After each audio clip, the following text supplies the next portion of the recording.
¿Qué tal? Les doy la bienvenida a un nuevo capítulo del video podcast Somos Polo por todas las plataformas de UMAC TV. En esta ocasión nos encontramos en un lugar diferente. Estamos en Puerto Williams, la capital de la comuna de Cabo de Hornos y de la provincia antártica. Vinimos hasta acá a cubrir la cuarta conferencia internacional del CIC, Centro Internacional Cabo de Hornos, que se denomina Centinelas del Cambio Climático. ¿Qué son los centinelas? Son especies, procesos o señales biológicas que por su alta sensibilidad dan cuenta tempranamente de los impactos que generan las presiones ambientales. En la ecorregión subantártica, uno de estos centinelas son los bosques, que normalmente los vemos como parte del paisaje, pero bajo su corteza se esconde una de las bibliotecas más precisas de nuestro planeta. Cada anillo en el tronco de un árbol es una página que registra un año de historia. Nos cuenta si hubo sequías severas, veranos inusualmente cálidos o incluso grandes inundaciones. En un escenario de crisis climática global, donde los veranos en Magallanes se vuelven más secos y calurosos, estos centinelas están lanzando una alerta temprana. Los árboles no solo sufren el cambio climático, sino que nos advierten además sobre los riesgos de mortalidad forestal y la urgencia de diseñar políticas públicas de prevención antes de que los daños sean irreversibles.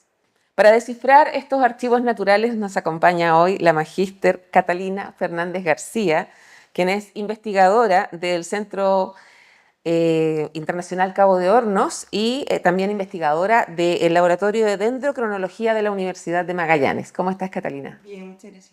Gracias por aceptar la invitación. No, Bueno, dendrocronología es una palabra compuesta por tres conceptos, ¿cierto?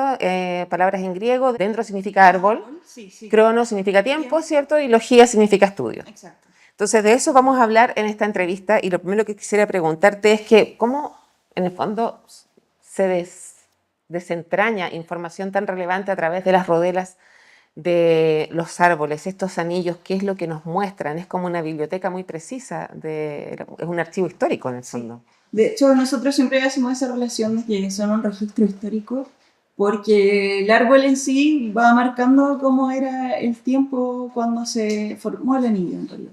¿Qué significa esto? Que, por ejemplo, ya, si estamos en un año más lluvioso, el árbol lo va a notar, o en sí el bosque lo va a notar. Y esto se ve en el crecimiento arbóreo. Entonces, no sé, si es un periodo más seco, el anillo también se va a notar. O si incluso hay como otro tipo de efectos, como los incendios, eso también se va a ver en el anillo. Entonces ahí a eso nos referimos con el registro, porque todo lo que pasa en realidad lo va a mostrar el árbol. Entonces, claro, ahí podemos irnos bien atrás porque al menos las especies que tenemos en Magallanes registran varios años. La lenga, el coihue, entre 300, 400, y el ciprés mucho más. O sea, estamos hablando de que podemos encontrar especies en 1400 hasta el presente. Y lo bueno de esto también es que la madera en sí se preserva y muchas veces, más allá de usar la dendrocronología, que es el estudio de cada anillo, porque nosotros ya lo fechamos, por ejemplo, y lo medimos cada anillo, pero si es madera muerta, uno puede extender ese registro hacia el pasado. ¿Por qué? Porque los árboles tienen este patrón que les comentaba. Por ejemplo, ya, no sé, un año seco, un año que sí les benefició el crecimiento, entonces tenemos anillos más flequitos, anillos más grandes, anillos más flequitos, anillos más grandes. O a veces tenemos, no sé, 10 grandes, unos chiquititos y así. Como que es como un código de barra, por así decirlo. ¿Qué significa esto? Entonces nosotros ya tomamos muestras de un sitio y si encontramos madera muerta, podemos cortar una rodela de ese árbol muerto. Hacemos el mismo proceso, solo que no tenemos la fecha de inicio, que en este caso nosotros sacamos de árboles vivos. Entonces sabemos que ya está en formación el último año y vamos contando hacia atrás y por eso sabemos la edad exacta. Claro. Pero en madera muerta no podemos hacer eso, pero sí podemos sacar ese código de barra. Entonces sacamos las medidas de esos anillos del árbol muerto y lo trasladamos con las de árboles vivos. Entonces, ¿qué significa esto? Que si coinciden en el patrón, en este código de barra, ese registro se extiende hacia el pasado.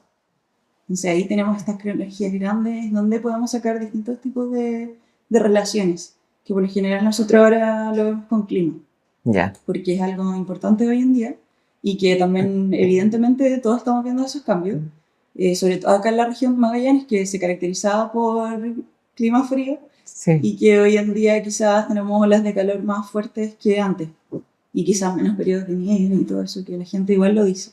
claro, Y los árboles también lo están mostrando. lo notan.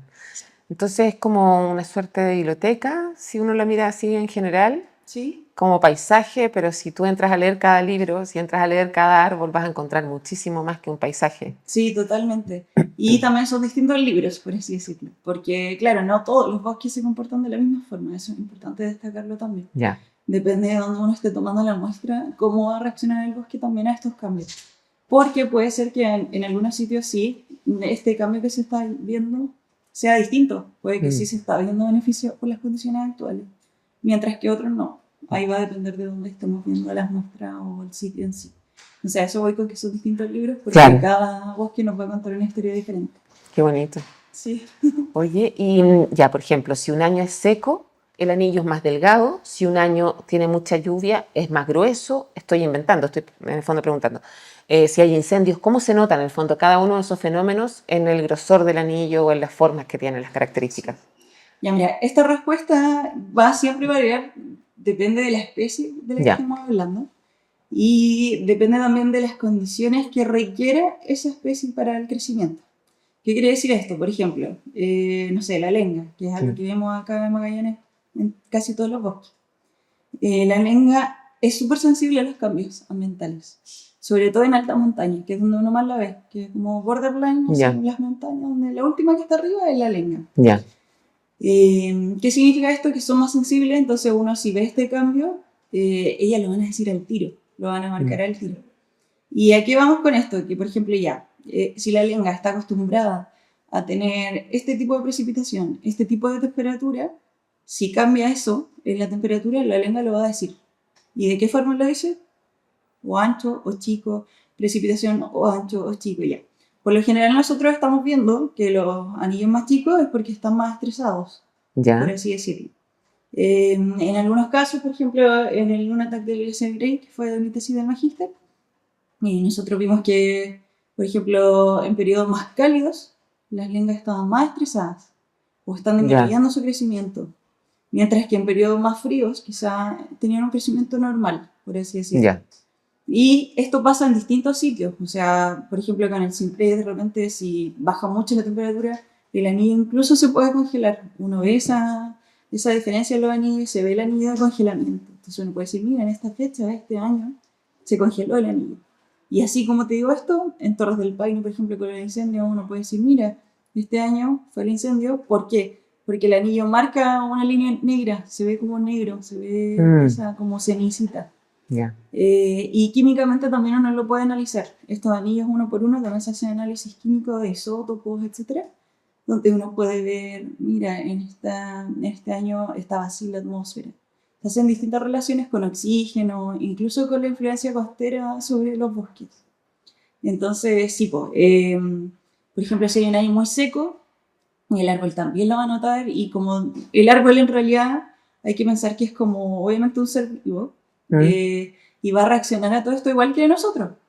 Por ejemplo, si tenemos agua, nosotros vamos a estar bien, vamos a estar contentos, pero si no tenemos agua, quizás vamos a activar ciertos protocolos de emergencia. El árbol ahí, depende, como te digo, de la especie, va a decir como, mira, no tenemos tanta agua, vamos a priorizar, quizás no crecer tanto, no generar tantas células, porque no tenemos los recursos suficientes como para claro, que... Entonces, claro, ahí es cuando crecen un poquito menos.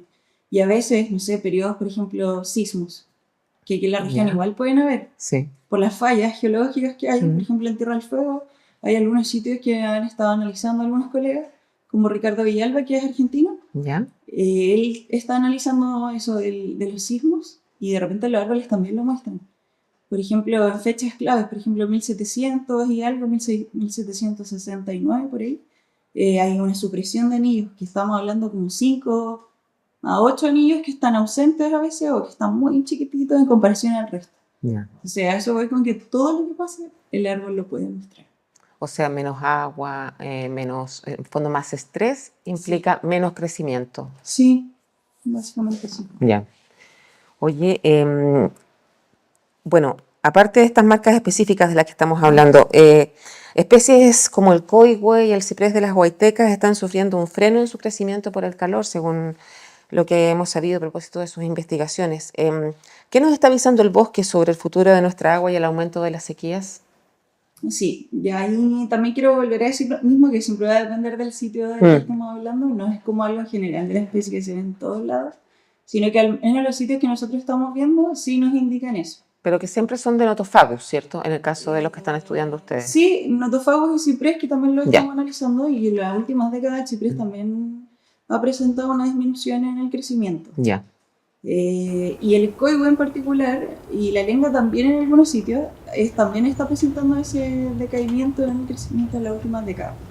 Sin embargo, en algunos sitios, por ejemplo, de Tierra del Fuego, hay sitios donde no se ve este decaimiento en el coigüe ni en la lengua. Ahí quizás en ese valle donde sacamos las muestras, ahí como que se está viendo beneficiado por estos cambios. Ahí hay algo que tenemos que ir viendo sitio por sitio. Pero, por ejemplo, acá en Navarino, nosotros ahora tenemos instalado también otro tipo de métodos, por así decirlo, que son los dendrómetros. Y los dendrómetros, al instalarlos, porque tiene como un, ¿cómo decirlo?, un sensor, que uno lo apoya y a medida en el día el árbol igual se hincha, porque agarra agua, se va hinchando, en la noche se... Tiene como un pulso diario, por así decirlo. Independiente de este ciclo anual, que son los anillos, durante el día igual se expande y se contrae. Entonces los dendrómetros van marcando el ciclo diario. Y eso lo estamos analizando ahora en el último tiempo. Entonces la idea de nosotros es como vincular esos análisis con otros sensores también de temperatura que tenemos in situ al lado de los árboles y de humedad. Entonces ahí nosotros queremos meternos más en temas fenológicos, como más detalle de cómo se desarrolla el crecimiento de lengas y de coigüe, que los tenemos instalados en dos especies. Y tenemos también en la península de Brunswick en ciprés. Entonces ahí ojalá pronto ver esos resultados. Pero claro, en realidad el coigüe en algunas zonas también está presentando este decaimiento, y nosotros ahora también en enero y estamos haciendo análisis de parcela.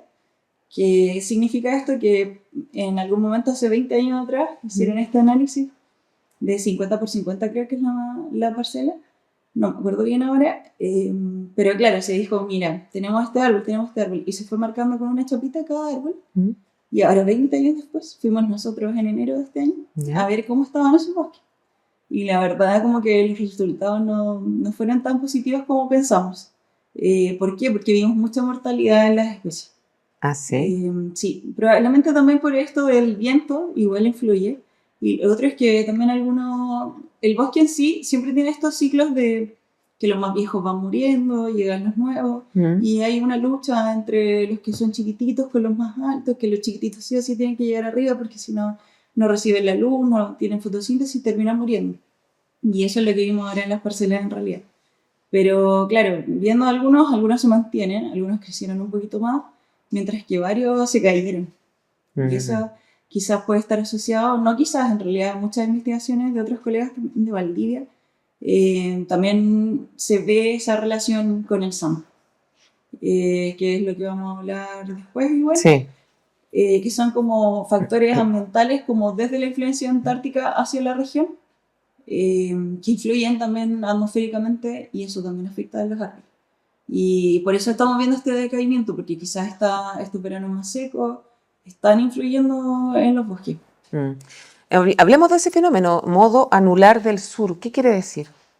El modo anular del sur en realidad se relaciona a los vientos y a esa variación de presión atmosférica desde la Antártica, porque nosotros, bueno, somos una región que está muy cerca, entonces afecta, y actualmente un SAM positivo está indicando unos veranos más secos con más sequía, por así decirlo. Yeah. Entonces, estos fenómenos atmosféricos, como te contaba, por más que sean atmosféricos, obviamente los bosques lo resienten. Entonces, el hecho de que afecte la precipitación y las temperaturas afectan el crecimiento arbóreo, y no solo los árboles en sí, sino que lo podemos ver en distintos temas de investigación, como lo del chic, donde vemos que afectan a las algas, que afectan en general a muchos, incluso insectos, etc. O sea, a los centinelas. Sí, a los centinelas del cambio climático. Oye, ¿hay riesgo de mortalidad forestal entonces en lo que ustedes están proyectando? sería muy arriesgado de mi parte decir que Ya. todos los bosques quizás van a presentar ese comportamiento, pero sí, muchos quizás sí. ¿Qué significa esto? Que algunas especies o que algunos árboles sí van a estar adaptados a este cambio, o sí lo van a soportar. Porque igual no estamos hablando de que hoy día o mañana va a cambiar, No. sino que es un proceso largo, que en realidad es algo que la Tierra ha vivido todo el tiempo, solo que quizás en este último, lo que se denomina cambio climático, es porque está siendo un poco más acelerado por la acción antrópica, la acción del humano. Entonces sí es algo que los árboles sí lo han vivido hace mucho, mucho tiempo. Por eso igual en Antártica se han encontrado fósiles de árboles. Estamos hablando de que los árboles han estado durante muchos millones de años quizás. Y algunos se adaptaron, otros no. Y así han ido avanzando hasta lo que vemos hoy en día. Y en estos cambios los árboles lo están presentando, pero eso no significa que van a morir directamente, sino que algunos quizás sí van a soportarlo, otros no.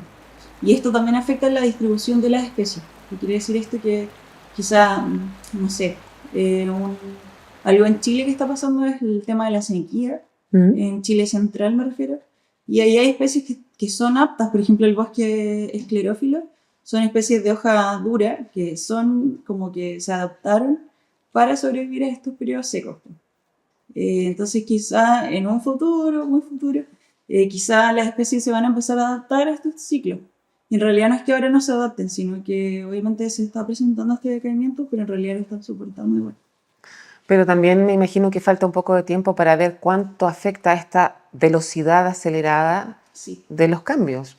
Porque como dices tú, ha ocurrido antes, pero no se sabe Sí, pues. cómo reaccionan estos bosques, si alcanzan a reaccionar con esta velocidad. Por eso para nosotros es tan interesante analizarlo y por eso nosotros igual nos encargamos quizás también de promoverlo o de hacerlo visible. Y de hecho parte de eso es la motivación que tenemos como de ver qué está pasando. Como, de hecho eso es lo que a mí también me motiva como personalmente. Como de ver cómo está respondiendo el bosque a esto, como, qué está pasando.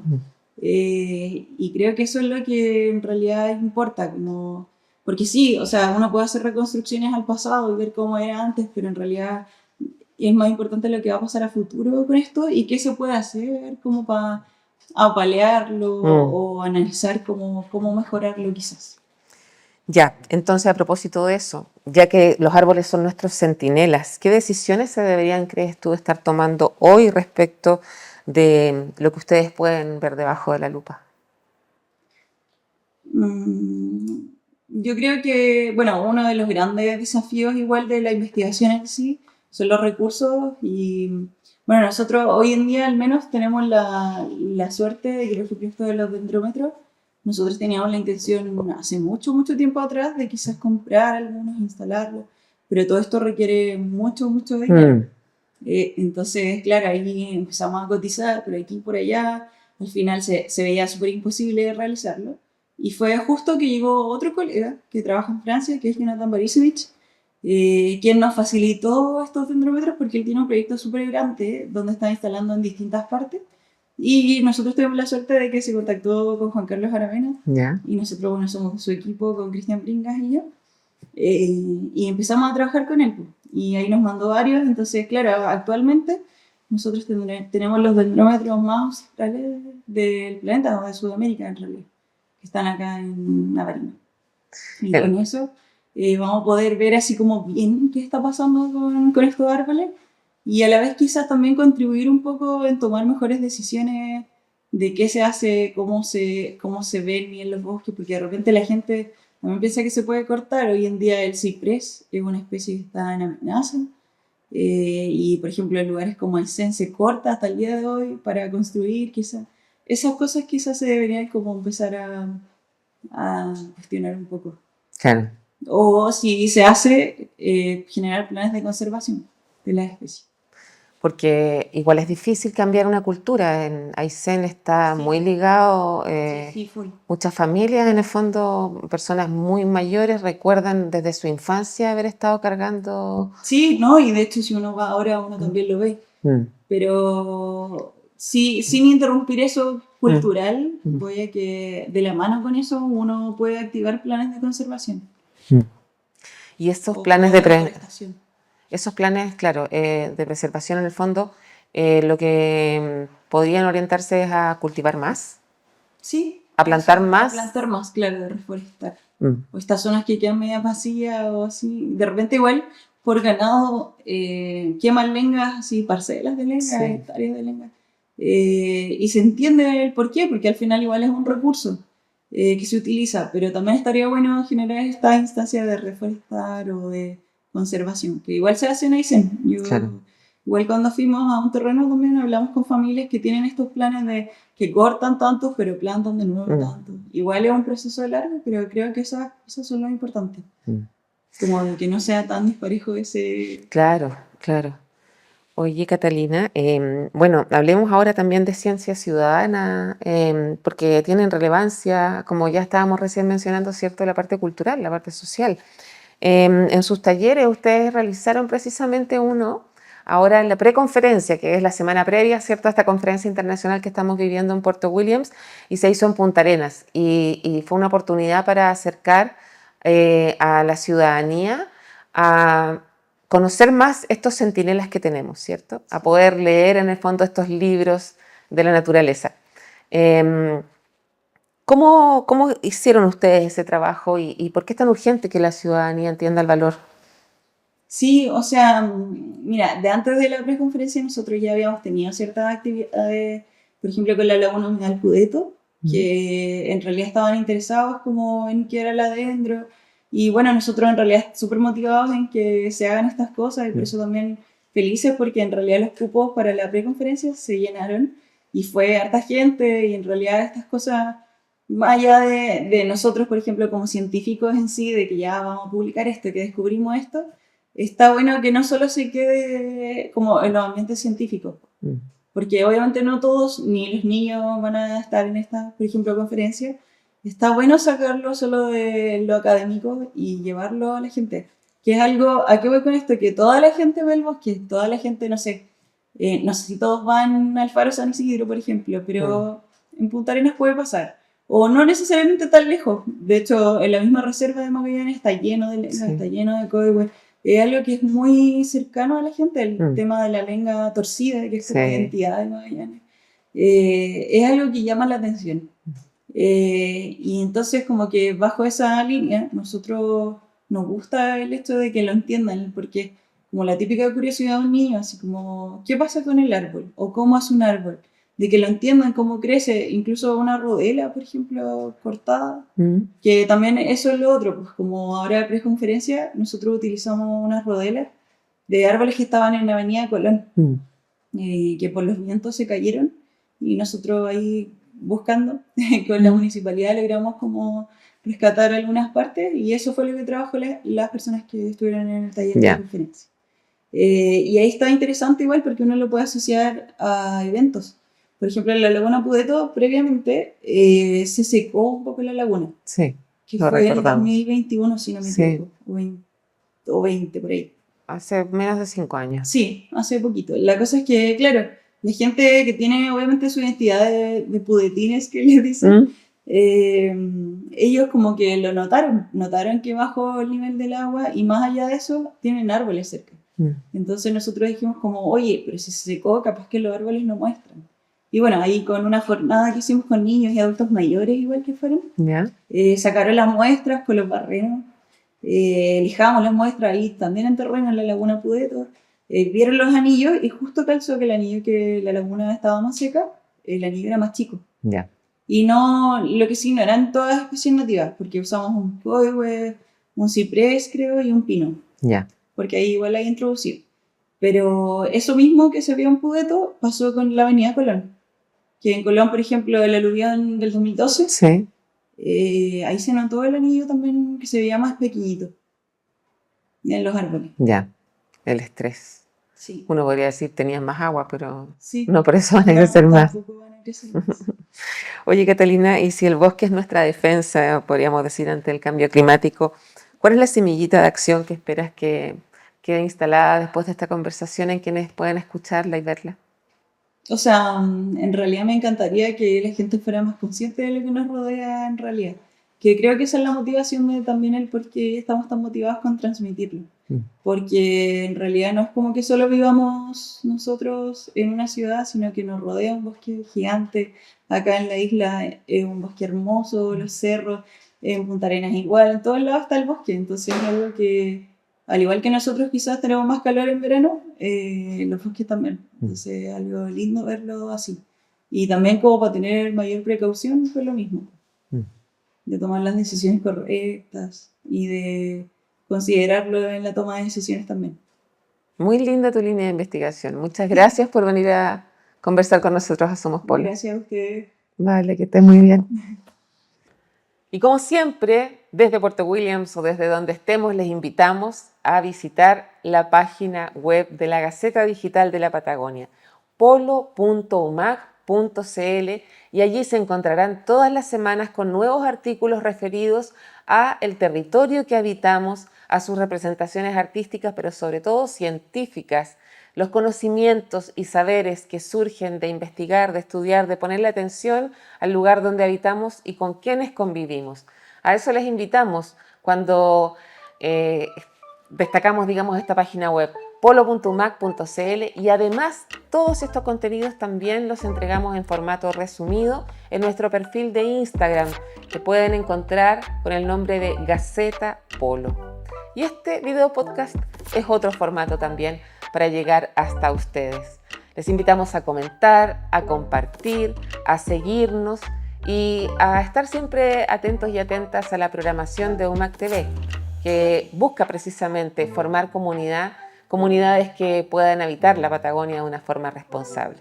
Nos vemos hasta la próxima semana. Que estén muy bien.